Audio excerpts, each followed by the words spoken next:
ನಿನ್ನೆ ಮುಖ್ಯಮಂತ್ರಿಗಳು ಗೃಹ ಮಂತ್ರಿಗಳು ಹುಬ್ಬಳ್ಳಿಯಲ್ಲಿ ಹಾಡುಹೊಗಲೇ ಕಾಲೇಜಲ್ಲಿ ನಡೆದಂಥ ಘಟನೆ ಬಗ್ಗೆ ಅತ್ಯಂತ ಕ್ಯಾಶುವಲ್ ಆಗಿ ಯಾವುದೇ ರೀತಿಯ ರೆಸ್ಪಾನ್ಸಿಬಿಲಿಟಿಯನ್ನು ತೆಗೆದುಕೊಳ್ಳಲಾರದೆ ಅವರು ಒಂದು ಘೋರವಾದಂಥ ಅನ್ಯಾಯವನ್ನು ಸಮಾಜಕ್ಕೆ ಮತ್ತು ಆ ಕುಟುಂಬಕ್ಕೆ ಮಾಡಿದ್ದಾರೆ. ಯಾವುದೇ ತನಿಖೆಗಿಂತ ಮೊದಲು ಪ್ರೀ ಜಡ್ಜ್ ಮಾಡೋದು ಈ ಸರ್ಕಾರದ ಕಾಂಗ್ರೆಸ್ ಪಾರ್ಟಿಯ ತುಷ್ಟೀಕರಣದ ನೀತಿಯ ಒಂದು ಪರಿಣಾಮ ಆಗಿದೆ. ಯಾವ ರೀತಿ ರಾಮೇಶ್ವರಂ ಕೆಫೆ ಬ್ಲಾಸ್ಟ್ ಆದಾಗ ಅವರು ಇದೊಂದು ಸಿಲಿಂಡರ್ ಬ್ಲಾಸ್ಟ್ ಅಂತ ಒಬ್ಬರು ಹೇಳಿದರು, ಇನ್ನೊಬ್ಬರು ಬಿಸ್ನೆಸ್ ರೈವಲರಿ ಅಂತ ಹೇಳಿದರು. ಅದೇ ರೀತಿಯಾಗಿ ಹಿಂದೆ ಉಡುಪಿಯಲ್ಲಿ ಕಾಲೇಜಿನಲ್ಲಿ ಶೌಚಾಲಯದಲ್ಲಿ ಕ್ಯಾಮ್ರಾ ಹಾಕಿದಾಗ ಅದನ್ನು ಮಕ್ಕಳ ಆಟ ಅಂತ ಗೃಹ ಮಂತ್ರಿಗಳು ಹೇಳಿದರು.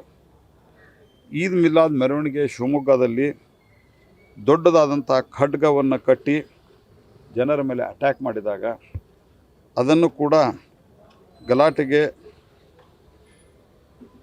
ಅಲ್ಲಿನ ಸ್ಥಳೀಯವಾದಂಥ ಏನೋ ಒಂದು ಕಾರಣ ಅನ್ನುವಂಥ ಒಂದು ಕ್ಯಾಶುವಲ್ ಆದಂಥ ಉತ್ತರವನ್ನು ಕೊಟ್ಟರು ಮುಖ್ಯಮಂತ್ರಿಗಳು.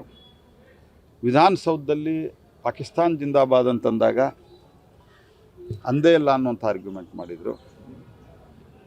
ಟೆರರಿಸ್ಟ್ ಆ್ಯಕ್ಟಿವಿಟಿಯನ್ನು ಟೆರರಿಸ್ಟ್ಗಳನ್ನು ಬ್ರದರ್ ಅಂತ ಕರೆದ್ರು. ಹನುಮಾನ್ ಚಾಲೀಸ ಅಂದವ್ರನ್ನ ಜೈಲಿಗೆ ಹಾಕಿದರು. ಜೈ ಶ್ರೀರಾಮ್ ಅನ್ನಲಿಕ್ಕೆ ಸಾಧ್ಯ ಇಲ್ಲ, ಅಲ್ಲಾಹು ಅಕ್ಬರ್ ಮಾತ್ರ ಹೇಳಬೇಕು ಅಂತಂದವ್ರನ್ನ ಮೇಲೆ ಕ್ರಮ ತೆಗೆದುಕೊಳ್ಳಿಲ್ಲ. ಎಲ್ಲ ಘಟನೆ ನೋಡಿದರೆ ರಾಜ್ಯದಲ್ಲಿ ಕಾನೂನು ಸುವ್ಯವಸ್ಥೆಗೆ ಯಾವುದೇ ರೀತಿಯಾದಂಥ ಗಮನ ಇಲ್ಲ ಮತ್ತು ತಮ್ಮ ವೋಟ್ ಬ್ಯಾಂಕ್ ಪಾಲಿಟಿಕ್ಸ್ಗಾಗಿ ಒಬ್ಬ ಸಣ್ಣ ಹುಡುಗಿ ಅದು ನಿಮಗೇನು ಗೊತ್ತಿದೆ ಅವ್ರದ್ದು ಏನಾಗಿತ್ತು ಏನಿಲ್ಲ ಅಂಥೇಳಿ ಯಾವ ಆಧಾರದ ಮೇಲೆ ನೀವು ಪ್ರೀ ಜಡ್ಜ್ ಮಾಡ್ತೀರಿ? ಅಂದರೆ ಒಂದು ಪರ್ಟಿಕ್ಯುಲರ್ ವರ್ಗದ ಅಂದರೆ ಮುಸಲ್ಮಾನ್ ಸಮುದಾಯಕ್ಕೆ ಸೇರಿದಂಥವರು ಅಪರಾಧ ಮಾಡಿದರೆ ಅದು ಅಪರಾಧ ಅಲ್ವಾ? ಯಾವ ರೀತಿ ಹೊಡೆದಿದ್ದಾನ ಅವನು? ನೀವು ಅದಕ್ಕೆ ಅದು ಮತ್ತು ಅವರ ತಂದೆ ನಿಮ್ಮ ಪಕ್ಷದ ಕಾರ್ಪೊರೇಟ್ರ್, ಆತ ಹೇಳ್ತಾನೆ ನೀವು ಇದರಲ್ಲಿ ಹುಡುಗಾಟಿಕೆ ಮಾಡಿಬಿಡ್ರಿ ಅಂತ ಹೇಳ್ಕೊಂಡು ತಮ್ಮ ಲೀಡರ್ಗೆ ಹೇಳಬೇಕಾದಂಥ ದುಸ್ಥಿತಿಯನ್ನು ತಂದಿಟ್ಕೊಂಡ್ರೆ ಎಷ್ಟು ಕ್ಯಾಶುವಲ್ ಇದ್ದೀರಿ ನೀವು? ನಾನು ಸ್ಪಷ್ಟವಾಗಿ ಸರ್ಕಾರಕ್ಕೆ ಹೇಳಲಿಕ್ಕೆ ಬಯಸ್ತೀನಿ, ಈ ಕ್ಯಾಶುವಲ್ ಸ್ಟೇಟ್ಮೆಂಟನ್ನು ಬಂದ್ ಮಾಡಿ ಗಂಭೀರವಾಗಿ ಇನ್ವೆಸ್ಟಿಗೇಷನ್ ಮಾಡಿರಿ. ಮತ್ತು ಇದರ ಹಿನ್ನೆಲೆಯಲ್ಲಿ ಅವರ ತಂದೆ ಒಂದು ಅಪರೆನ್ಷನ್ ವ್ಯಕ್ತಪಡಿಸಿದ್ದಾರೆ, ಒಂದು ಸಂಶಯ ವ್ಯಕ್ತಪಡಿಸಿದ್ದಾರೆ. ಇದರ ಹಿಂದೆ ಹಲವಾರು ಜನ ಇದ್ದಾರೆ. ಮತ್ತು ಆತ ಹೇಳಿದ್ದಾರೆ, ಅವರ ತಂದೆ ಹೇಳಿದ್ದಾರೆ ಆಕೆಯನ್ನು ಕನ್ವರ್ಟ್ ಮಾಡಲಿಕ್ಕೆ ಪ್ರಯತ್ನ ಮಾಡಿದ್ರು. ಇದ್ಯಾವುದು ಗಂಭೀರವಾಗಿ ತಗೊಳ್ಳೋದಿಲ್ಲ ನೀವು ಮುಖ್ಯಮಂತ್ರಿಗಳೇ?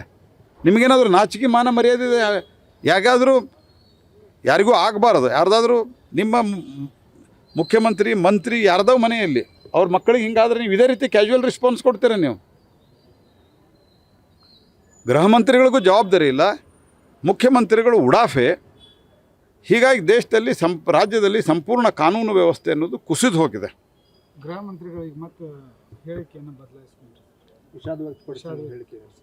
ಅದ ಇವರು ಮೊದಲು ತುಷ್ಟೀಕರಣದಿಂದ ವೋಟ್ ಬ್ಯಾಂಕ್ ಪಾಲಿಟಿಕ್ಸ್ಗಾಗಿ ಎಲ್ಲಿ ನನ್ನ ಕ್ಷೇತ್ರದಲ್ಲಿನ ಆ ಜನ ನನಗೆ ವೋಟ್ ಹಾಕೋದಿಲ್ಲ ಅನ್ನೋದು ಮೊದಲು ಕೊಟ್ಬಿಡೋದು, ಈಗ ವಿಷಾದ ವ್ಯಕ್ತಪಡಿಸೋದು.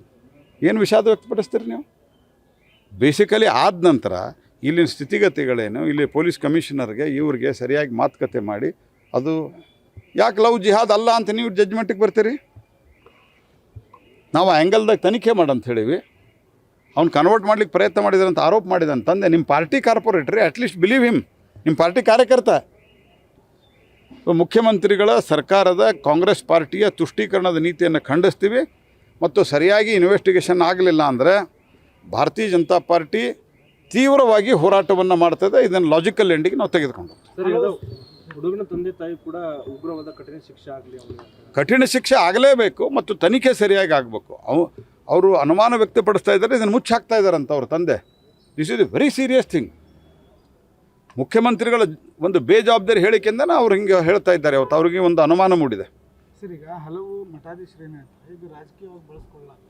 ನಾವೇನು ರಾಜಕೀಯವಾಗಿ ಬಳಸ್ಕೊಂಡು ನೀವು ತನಿಖೆ ಮಾಡಿಲ್ಲ, ಇದರಲ್ಲಿ ಎಲ್ಲ ಆ್ಯಂಗಲ್ದಲ್ಲಿ ನಾವು ತನಿಖೆ ಮಾಡ್ತೀವಿ ಅನ್ನುವಂಥದ್ದು. ಇದ್ರ ಬಗ್ಗೆ ನಮಗೆ ಭಾಳ ವಿಷಾದ ಇದೆ. ಆ ಮಗು ಸಾಯಬಾರ್ದಾಗಿತ್ತು.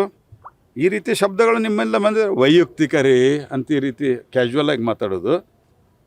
ಇದು ಮಾತಾಡಿದರೆ ಯಾರು ಇದ್ರಾಗ ಯಾರು ನೆಕ್ಸ್ಟ್ ಡೇ ಮಾತಾಡೋ, ಇವತ್ತು ನಾನು ನಿಮ್ಮ ಜೊತೆ ಮಾತಾಡೋ ಅವಶ್ಯಕತೆನೇ ಬರ್ತಿರಲಿಲ್ಲ.